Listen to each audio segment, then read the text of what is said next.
that because I'm scared of sick, that meant that I wouldn't eat because I didn't want to be sick. I was probably eating like a slice of toast every 2 days. She offered me soup. She made soup. And she was like, I've made soup. Can you please just try and eat it? Like, I know you're not feeling well. And I just burst into tears. And I was like, I don't want to eat this.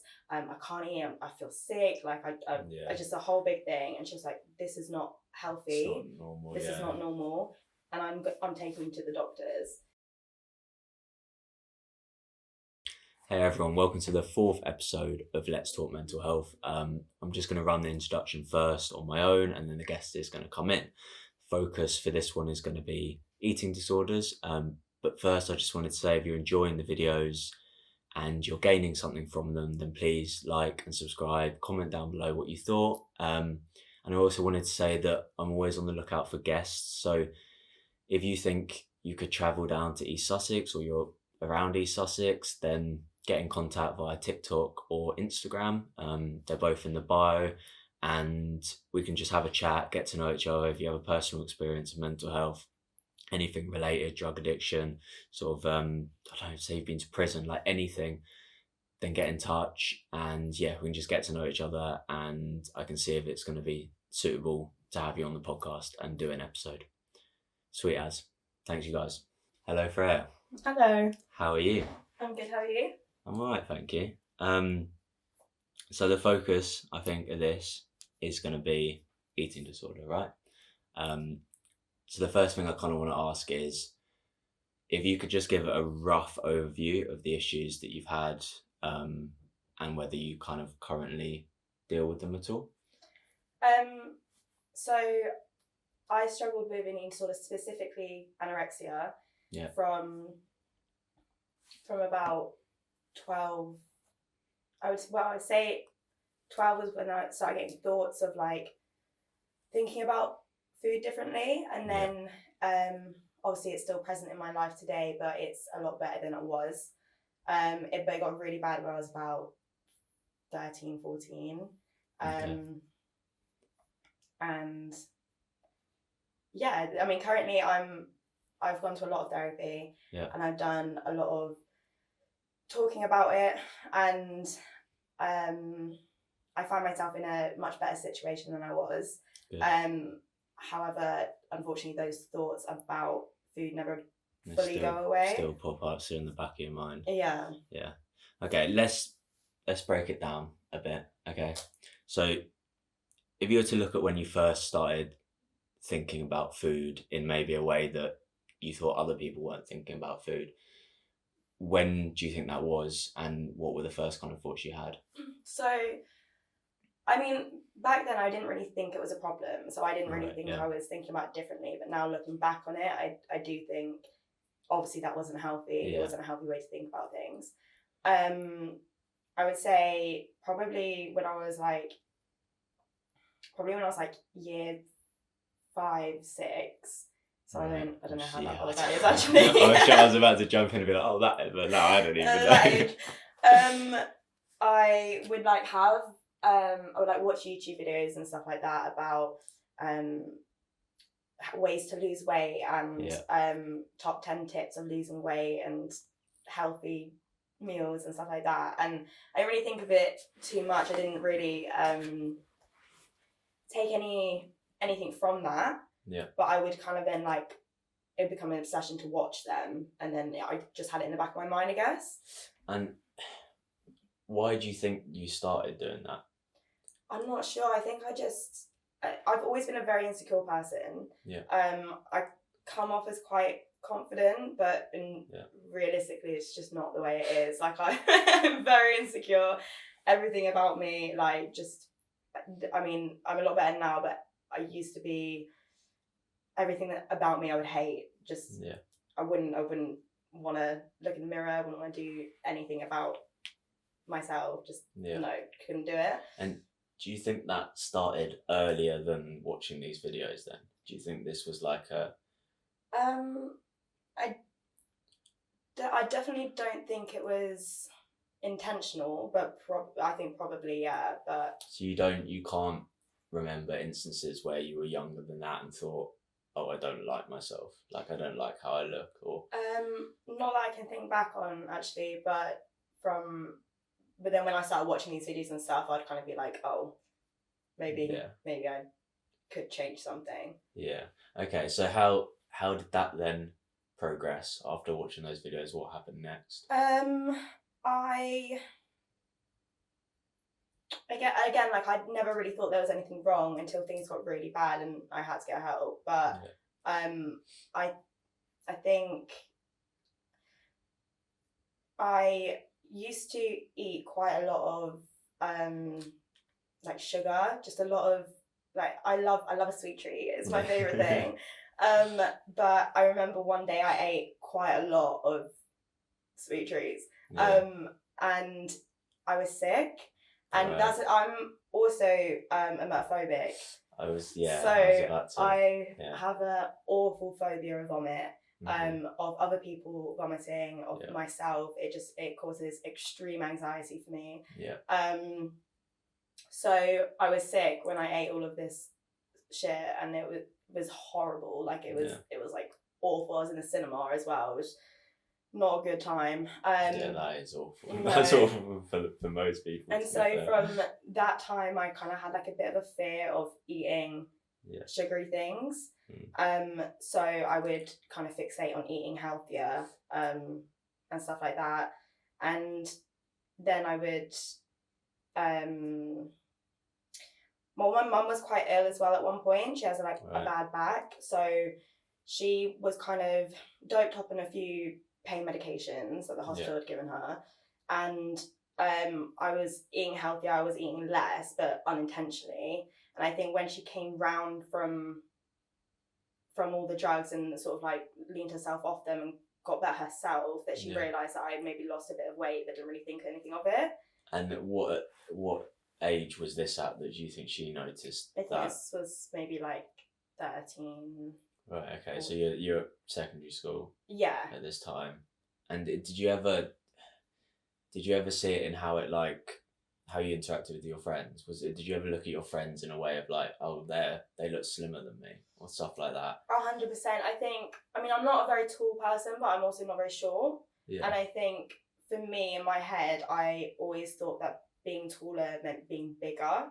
Right. Because a lot of my friends were always quite a lot smaller than me and just a lot more petite than me. Yeah. And I think I took that as, okay, well, I'm fat.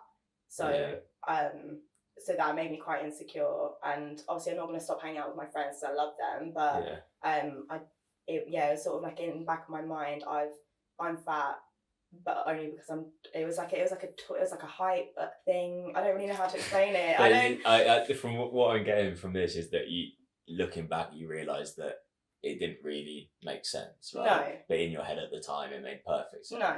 Yeah, exactly. Yeah. But I never really compared myself to my friends in that way until I got really bad anyway. So. Okay, so let's talk about getting really bad. So what happened when you got really bad? So I think.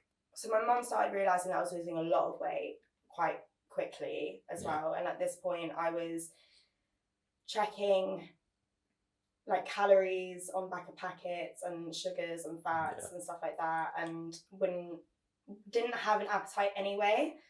I was quite stressed at school. This was sort of like GCSE times.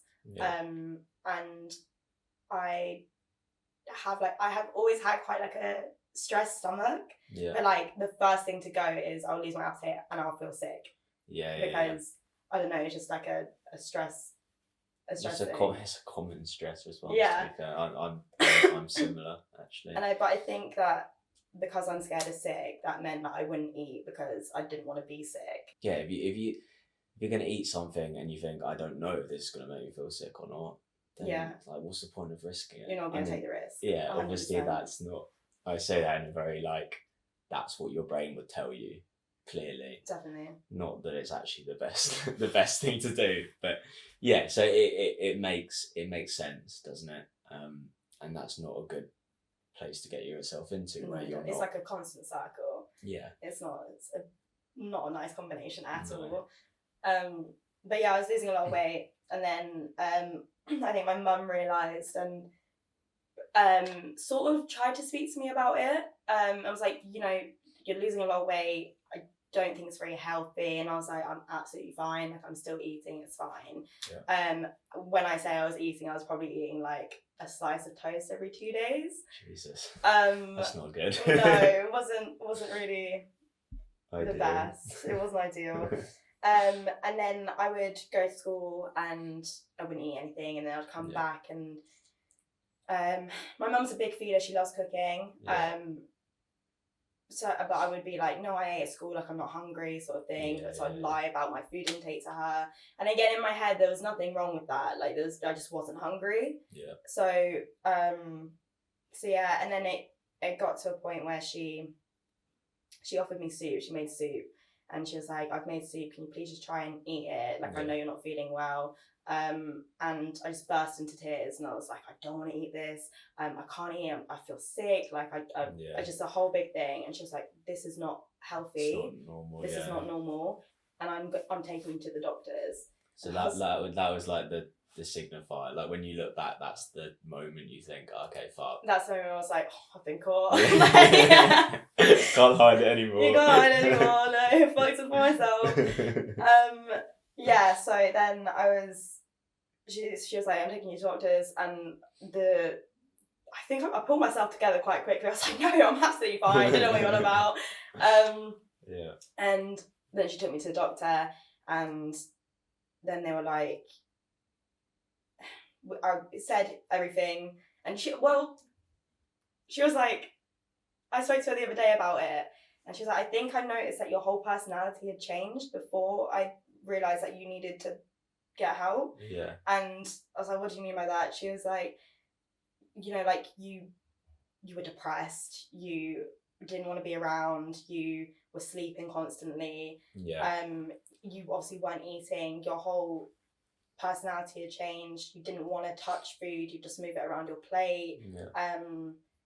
And I don't know if she took that as me being just quite stressed at school and it was just like a stress thing, or if she realised it was an issue in a bigger issue, but I don't know. But when she took me to the doctor, like when your mum sits in the doctor's office with you and they just do all the talking, you're just kind of sat there really awkward. And it was kind of one of those situations. And the doctor was just like, the thing is with eating disorders, and that was the first time I'd ever heard anyone say that word to me for myself. Yeah.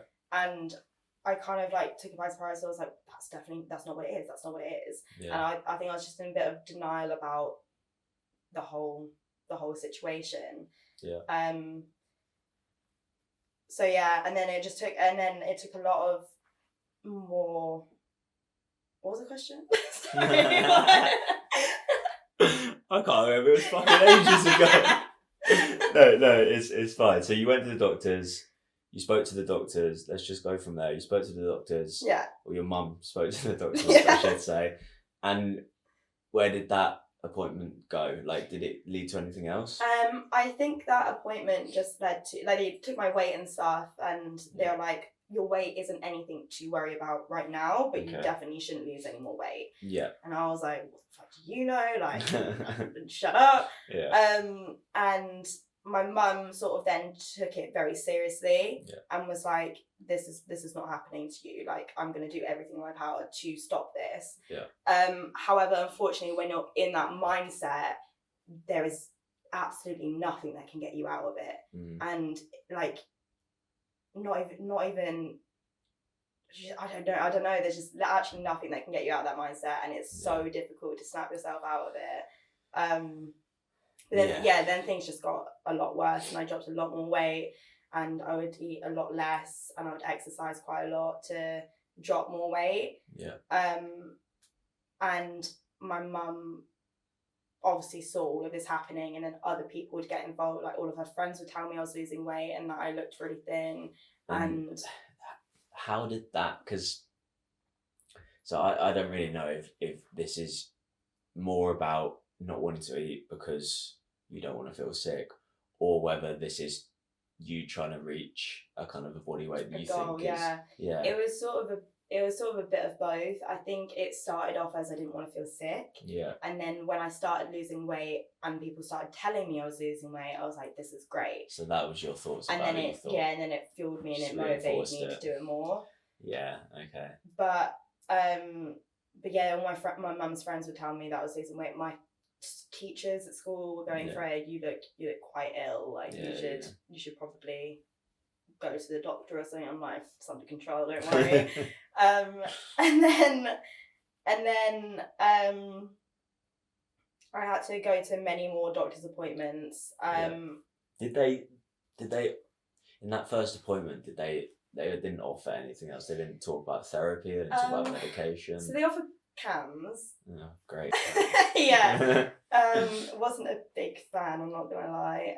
Did you even get to see them? Like, because their waiting list is stupid long.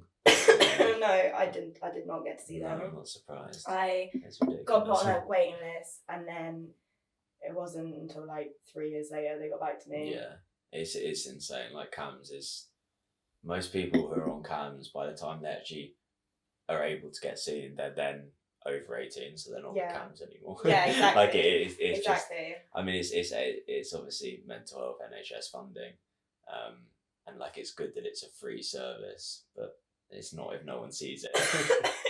It's free service, but also useless. Well, I won't touch on that matter. Right.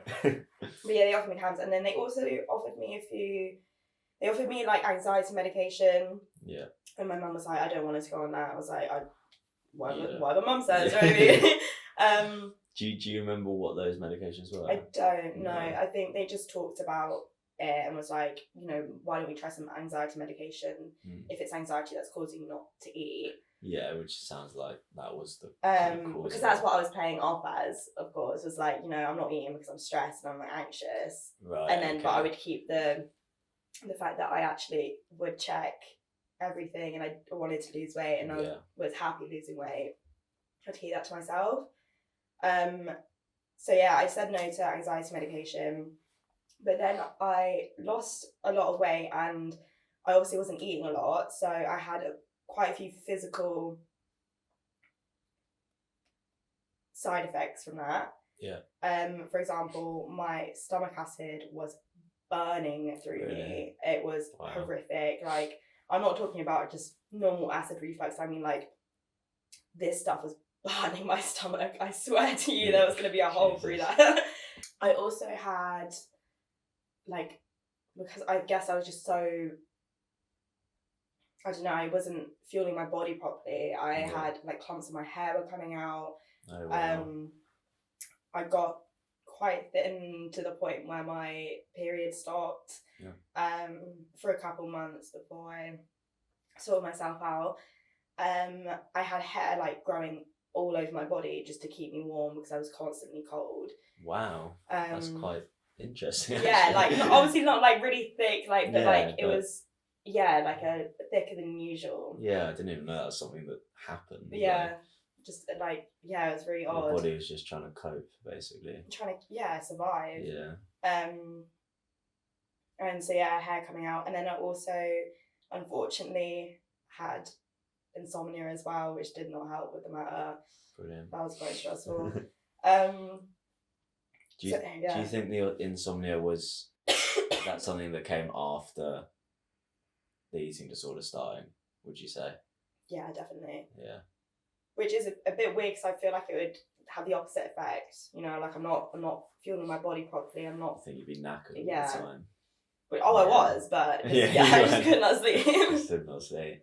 I don't think insomnia is that surprising when I think that quite a lot of mental health disorders, sort of like OCD, especially, and probably eating disorders, a lot of it stems from anxiety. And if you're stressed out, and I mean, also your body can just do, although you expect yourself to be like wanting to sleep all the time, your body does weird things when you deprive it. So yeah, I'm not surprised like other things popped up. Was there anything else? Like, was there any? I think at the time I was also, I did not want to be alive. Yeah. And I don't know if that stemmed from everything else happening, lack of sleep deprivation. But it was probably quite a dark time. I remember on my 4 a.m. walks around the village, just kind of being like, what would happen if I was to just die right now? Sitting on like an edge of a bridge and be like, well, I could just, do you know what I mean? Thankfully, I never took it to the next level, and I am very thankful for that now. But yeah, for a long time, I would just want to not be here at all. I don't know if it was because everything else was going on, or if that was a separate thing in itself. But yeah, I'm not sure. And so at what point did you speak to a doctor about that, or did you ever speak to a doctor about that? Yeah, so I think my mum also made me go and speak to them about that as well, because I think every day from school I just come home and I'd just be crying at the kitchen table. And she'd be like, what is wrong? And I'm like, I don't know. I just don't want to be here. I think also she took me out of school shortly after that as well, when things got really bad anyway. And so I never went back to school after that. But from the insomnia, from the sleep deprivation, I was getting hallucinations. Oh wow. Okay. And I think they got quite realistic at one point as well, where I was having conversations with my mum, but then my mum would walk in the room, and I'd be like, okay, which one's real, which one's not. Wow. Okay. It was quite intense, but that really fucked my mind up quite a lot as well. Did that scare you, in that you thought, okay, is there something like even more extreme? It was happening? It was terrifying. It was like, okay, well, I've got all of this going on, but now I'm actually hallucinating. I'm going crazy. Yeah, and do you think you knew what like schizophrenia was at the time? Definitely, but I did have like some thoughts of like, okay, maybe I am leaning towards that. Maybe something is happening like that. But I think also I was very aware with the lack of sleep I was getting. And luckily the doctors were like, this is because of sleep deprivation. You do like, and they couldn't prescribe me any like sleep medication because I was underage. I wasn't old enough for it. Did you ever try like those over the counter thing like NyQuils or whatever? Yeah. Did they do anything? No. I tried it when I went on to sertraline. I was wired, like I just couldn't sleep at all. I tried them and they did absolutely fuck all. Really, because I've just been prescribed sertraline. And You've just been prescribed. Yeah, but I'm not taking it. I don't want to take it. Right, okay. But it's because I sleep quite a lot now, and they're like, maybe. You think? Oh, what, you think they'll stop you sleeping? Well, I don't know. I'm not sure. I don't want to stop sleeping, but I also shouldn't sleep as much as I. Anyway, yeah. So I can talk to you about sertraline afterwards if you want. Okay. If you want to learn a bit about it. So yeah, diagnosis. So at what point? Where are we at when you actually get a diagnosis? When they say this is what you've got? So I think it was the first time I went to the doctors, and I was I was losing a lot of weight, and I think it's when they were sort of like, with eating disorders, this is what's going to happen. This is what you're thinking, and blah blah blah. And from then on, every single appointment that I'd go to, they would refer back to as a eating disorder, as anorexia, as this, as that, and but still in my head I was sort of like, that's not what it is. I'm just doing this because I can, sort of thing. Right. Okay. It's not really an issue. I can stop anytime I want. Yeah. But I mean, obviously I couldn't. But yeah. It's like the drug addiction mantra, isn't it? Yeah, exactly. It is sort of like a addiction in some way. It's like you're obsessed with losing weight. You're obsessed with not eating. You're obsessed with exercising. It is an obsession. Yeah, it's the same thing. We spoke a bit with Grace about like self-harm. It's like it's not a classic thing you think of, oh, that's an addiction, because when people say addictions they think drugs and alcohol generally, But yeah, that's another one. Self-harm becomes a coping mechanism that becomes very, very addictive. And Grace spoke quite a bit about that in the podcast.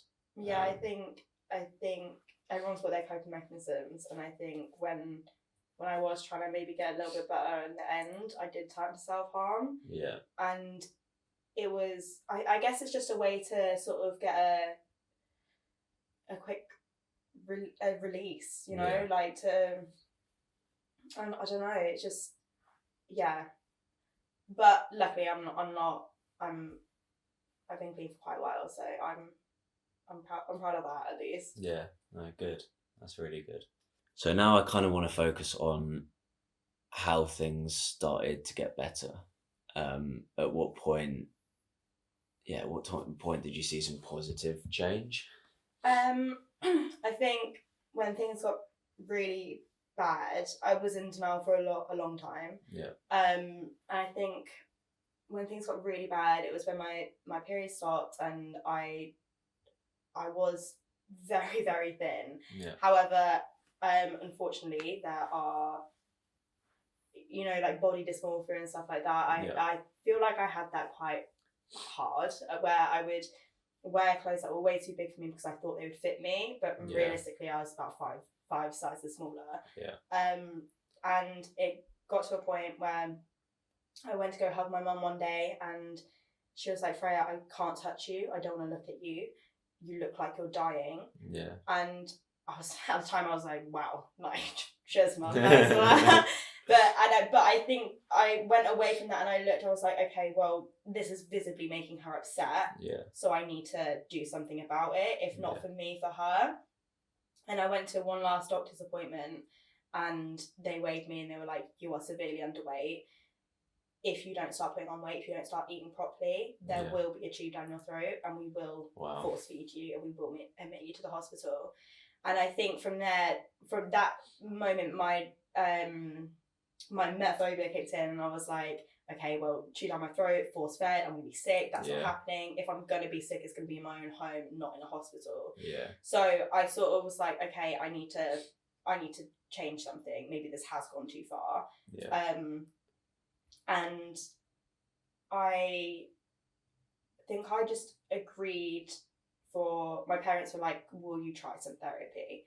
And I think I agreed. I was like, "Sure, like whatever, I'll do that if you want me to." Yeah. Because I feel like also at that time I was so low. I was so depressed and just anxious about everything. And I feel like if I wasn't going to go for my eating disorder, I should at least go for those other things. Because I was so fed up of feeling like that. Yeah. So I started going to therapy. Luckily, my parents paid for private therapy for me because Cam did not come through. No. Surprise. So yeah, I started going to private therapy, and I actually really liked it. Yeah.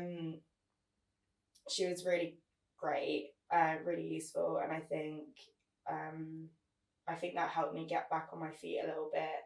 And I think maybe just talking to someone about what was happening in my head and the thoughts I was having and the voices that not the voices, but like the thoughts and feelings I was having in my head, for someone to just validate them to me. Because I feel like at home you have your support network, which would be your parents, I guess, or your friends and stuff. But for a lot of my friends, and definitely my parents or my mum, she's never experienced anything like that. And so it was her first time going through it as well as me, and I feel like she didn't really know how to react with that. Of course. So we ended up getting a little bit on each other's nerves, and her saying some things she probably shouldn't have said to me. Yeah. Which I could just unload in therapy, I guess, and have it validated by someone. So that's when I started really maybe thinking, okay, things could get better from here. Yeah. And so that work in therapy, it wasn't so much focused on the eating disorder. It was focused on the stuff around it, or? I think, so obviously my parents wanted me to go and talk about my eating disorder there, but I think it's just so, it's so difficult because, again, when you're in that mindset, you don't want to be out of that mindset, and nothing can snap you out of that mindset. Yeah. And I think for me, people saying, you've lost weight, whatever, that would, or you're too thin, you're too skinny, that would motivate me to be like, great, what I'm doing is working. Yeah. This is the goal, sort of thing. Yeah. So I tried to keep it a little bit more quiet in therapy, but I think I was seeing how visibly upset it was making my mum, and I really did not enjoy that. Yeah. And so I was like, okay, I'm gonna maybe talk about it in therapy and see what can come from it. So it was partially a thing of like, okay, I want to make my mum happy at least. I definitely did not start recovery for myself. Yeah. Although I should have. Yeah. I definitely did start it for I think my mum, my family. Well, it's whatever works, isn't it? Like however it starts, like if it works towards recovery anyway, doesn't really matter. I think. The only problem you run into when people just do it for other people or for someone else, they tend to not put kind of the effort they should be putting into it, and then they don't get much out of it. But like it sounded like there was that for you, but also you were fed up of feeling like shit, basically. I was so fed up of feeling like shit, and I also think my last doctor's appointment really scared me, where they took my weight and they took my blood tests and stuff, and him saying that he would admit me to a hospital just kind of freaked me out a little bit. Of course. So I was like, okay, maybe it's gone a little bit too far. Yeah, I mean, I'm not surprised you're scared. To be fair, thinking back to when I was in the coma, I don't know if I threw. I'm not even sure I threw up, and I had a tube down my throat. Yeah. But you're knocked out there, aren't you? So you're not really aware. That's true, to be fair. I mean, maybe I did. I don't know. Like I've had operations and I've like had tubes on my throat then, but you're just not aware of it. Yeah. So I guess. So you're going to therapy, and at what age did you start then going to therapy? Do you know roughly? I think about like late 15. Okay. Like just before I turned 16. And had your mum taken you out of school at this point? Yeah, so I think she took me out of school when I was about to turn 15, like 14, 15. Okay, and did you ever go back to school? No. No. So does that mean that you didn't go to college? No, so I actually ended up moving to Brighton when I was 16. When I was like 14, 15-ish, when things were quite bad, my mum took me to Brighton. Yeah. To sort of like a little getaway, and it really, really helped. So I think when I asked to move to Brighton, that's when she kind of was like, yeah, absolutely, because I understand how much I helped you before. Okay, so she was very supportive of you moving out 100% on your own. Yeah, well, it was a complicated situation. Like she was there, but she wasn't, and like it was a thing. But I was safe and I was happier, which is most important. Yeah, of course. But yeah, and then my brother found me an apprenticeship down here. So instead of going to school, I did an apprenticeship in hairdressing. Nice. Yeah. Is that something you still do or no? Not really, no. And why is that? It's just not really my vibe. I think I was just sort of looking for something to do. Yeah, especially if you're not going to college, you kind of want to feel like you're aiming towards something. Yeah, have some sort of goal. Yeah. Okay. So if we kind of go more to like these days, right? So you'd say that the eating disorder side of things is mostly over, would you? Or would you say there's still things that pop up now? I think that's what's such a misunderstanding when people speak to me now, is that I obviously have put on weight. I'm not as thin as I used to be, right. And I'm content with that now, and I'm happy with that now. However, coming to like big meals and things, it usually can set me off quite a lot. It's not every day. Some days are worse than others. Yeah. But I think those thoughts never really go away. You know, like the burning in your stomach has gone away, but the thoughts of everything you're going to eat is going to make you fat, everything you eat is going to make you sick, those thoughts never really truly go. So do you think now it's more, do you think the more prominent thoughts are about being sick these days than body image? Or I think actually it's the other way around. It's more like I got a lot of therapy as well for my emetophobia. Yeah. And I think I'm a lot better than I used to be with it. But I mean, obviously I will avoid certain foods because I think it makes me sick. Yeah. But I also think that most of the time when I am struggling with eating, it is because of my body image, and it is because I don't want to look a certain way, not just for myself but to other people. Yeah. Which is, it sounds quite shallow, it sounds quite vain, but when your brain has been wired like that for quite a while, it's difficult to change that. Yeah. Okay. So do you think these days there's anything, like if there's certain thoughts that pop up around that, is there anything that you've kind of learned in therapy or just self-help or whatever that you can kind of calm yourself down from that sort of thing? Or I think in terms of calming yourself down, it's like the same way as dealing with a panic attack, right? Yeah. Like you breathe through it, you tell yourself that there's realistically nothing's gonna happen. Yeah. And it is in your head, but I think the body issues definitely do go a little bit deeper than that, where it's not just the meal is gonna make me sick or fat, it's the I'm terrified to be a certain way or over a certain weight. Yeah. And I think with how I've sort of become content with that is actually through social media. And I think that's also another thing that gets quite confused, is that that's social media, point, isn't it? social media can be such a toxic place and can be the roots for many illnesses like this. Yeah. But also, if you know where to look and you have self-control of where you look, then it can also be quite a helpful thing.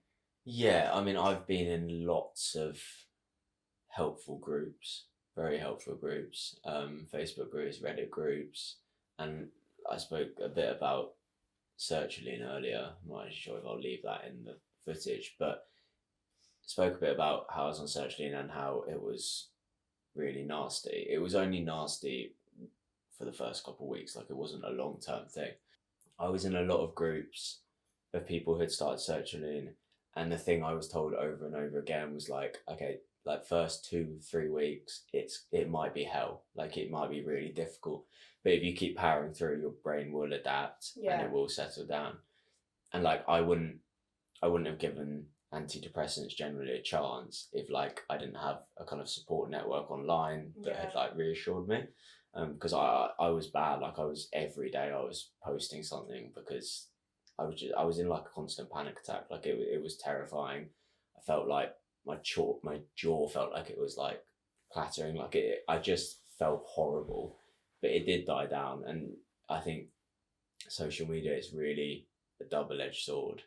And it's something I kind of wanted to ask you about. Like generally, I'm seeing a lot more people with eating disorder, mainly teenage girls, honestly. Teenage girls who either they're a bit older now and they've gone through it and kind of come out the other side of it, or it's something they're still dealing with. But why do you think that that's becoming more prominent now? I mean, I think it's multiple reasons, to be honest. I think social media, again, can be very toxic, can be very useful. However, and especially with eating disorders, it's very competitive. Yeah. So when CAMS finally did come through, they offered me group therapy. And personally for me, I thought I'm too competitive with this to go there because I'm going to compare myself to everyone. I'm going to... Right, yeah. Do you know what I mean? So I think a lot of people who do see themselves comparing them to other people, maybe celebrities, very unrealistic body standards, is definitely a starting place for stuff like this. I also think there's a lot of unhealthy advertisement on. I've seen it a lot everywhere at the moment, actually, with like weight loss pills and weight loss teas and stuff like that, which I think can be so damaging, especially to young girls who are like, who will never learn a healthy way to lose weight if they should lose weight or need to lose weight. Yeah.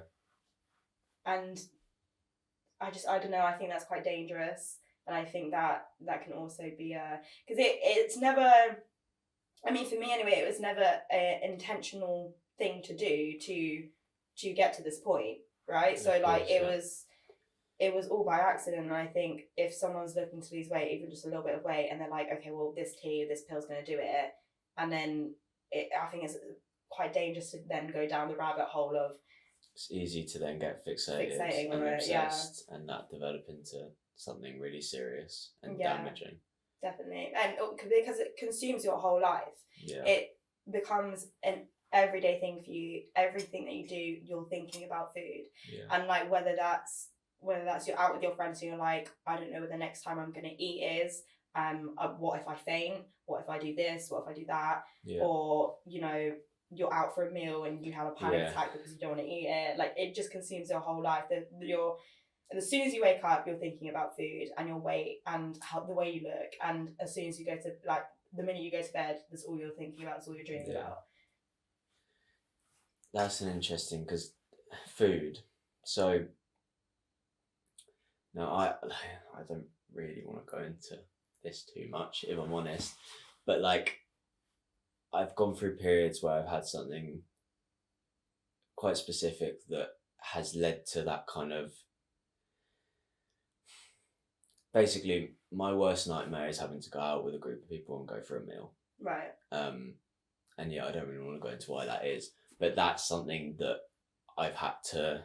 I mean, I haven't done it properly for a long time, but I've kind of had to build up a bit with my parents. Like, I remember going out for my mum's birthday. Like, I wasn't going out for meals, but going out for my mum's birthday, I didn't feel like I could say no. Like, I had to go out and eat, and had a full-blown panic attack while I was there. Like, it scared me shitless.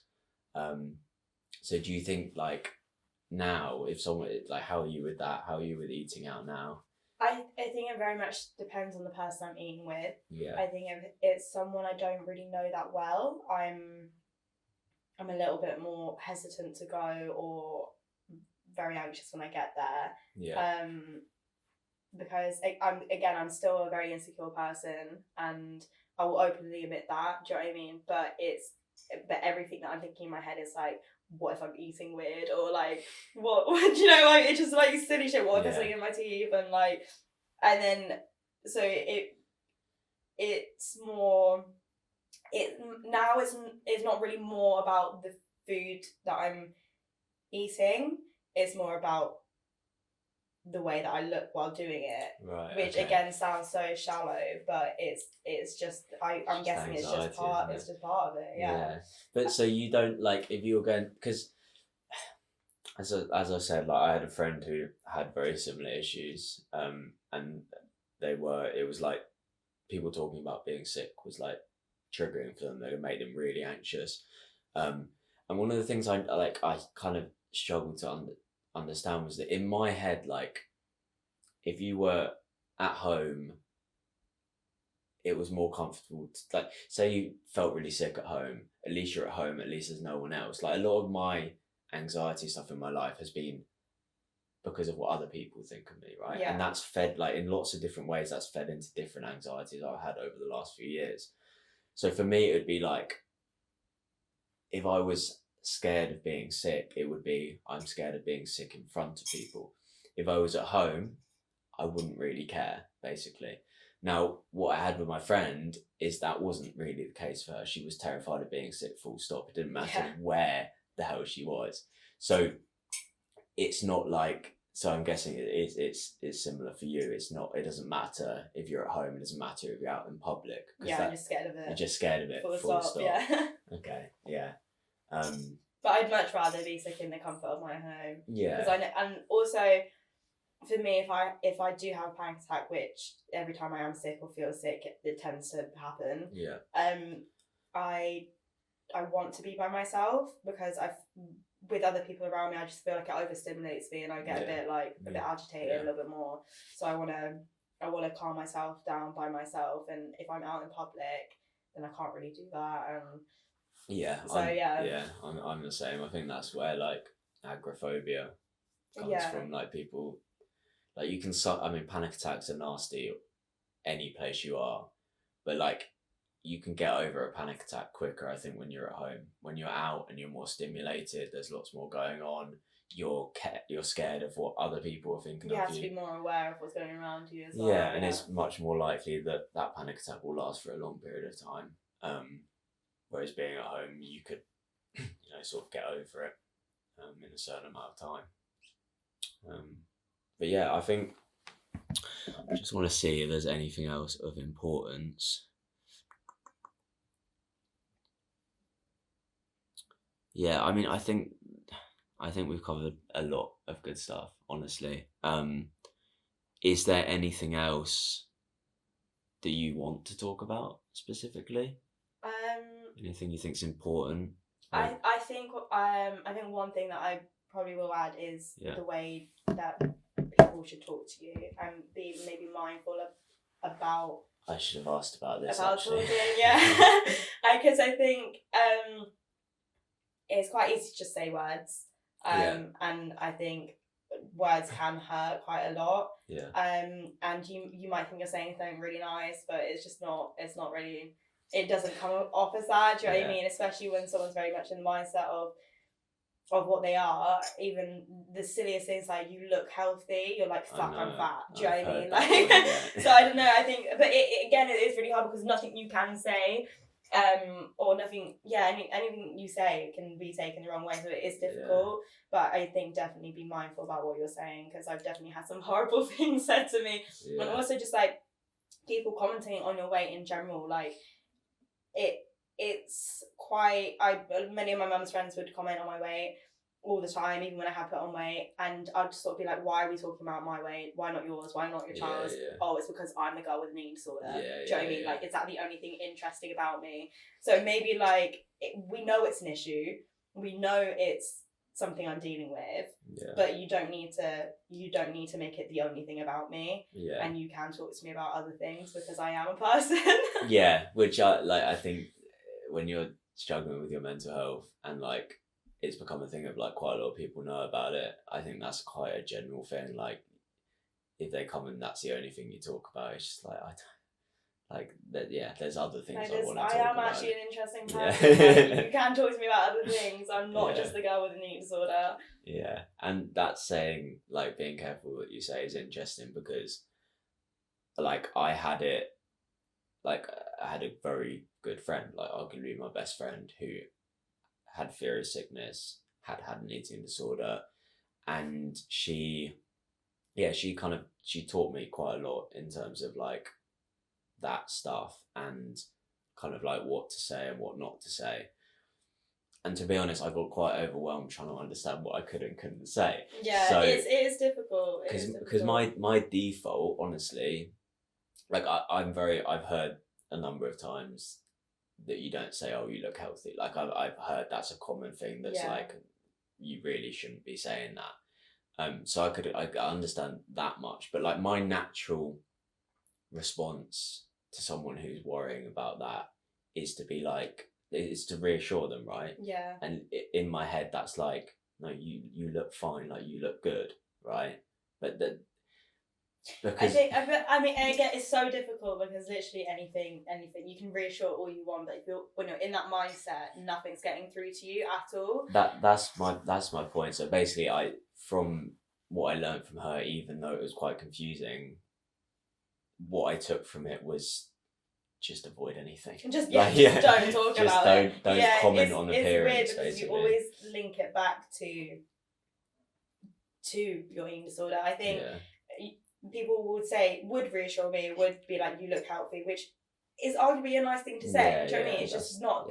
I'm like, okay, you said I put on weight, so yes, that's supposed to be a good thing. But also, I spent however many years of my life dedicating my time to the only thing in my life that has validated me for this whole time, and that's just all down the drain now. Like, and then you get quiet in your head about it, and you're like, fuck, well, now I don't feel good enough, and like, it's just, I don't know, it's so weird. Like, you everyone thinks they're being so nice, and like, we'll sort of be like, oh, like, thank you, sort of thing, but it's just, I don't know. But that's just for me personally, but I do feel like a lot of people feel that way. I've heard the same thing a number of times with people who deal with similar things, and it's good that, like, it's good that you've said you want to add that, because it was something I missed off, and it's good. Like, the more people who know how to kind of approach people with these different issues, the better, and the better, like, the more accepting. And I always think as well, if you don't know how to approach someone about it, or if you don't know how to talk to them about it, but you want to talk to them about it, then ask them, like, listen, I want to talk about this subject with you, but I'm not sure how to approach it because I don't want to offend you, I don't want to trigger you, I don't want to make you upset. So what can I say? Like, what? What's the advice here? Which is, like, always appreciated, isn't it? People just trying to understand what's best for you. Yeah, definitely. Is there anything else, or do you think that's everything? It's good. No, it was really good. And thank you for coming on. Thank you for having me. And eating disorders, they're an interesting topic, I think. And as I said, a lot of people are now struggling with them. And so it's good to get some awareness out. Definitely. And I think also, if you're struggling, get help.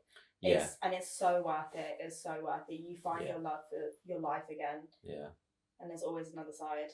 Like any illness at all, there's always another side.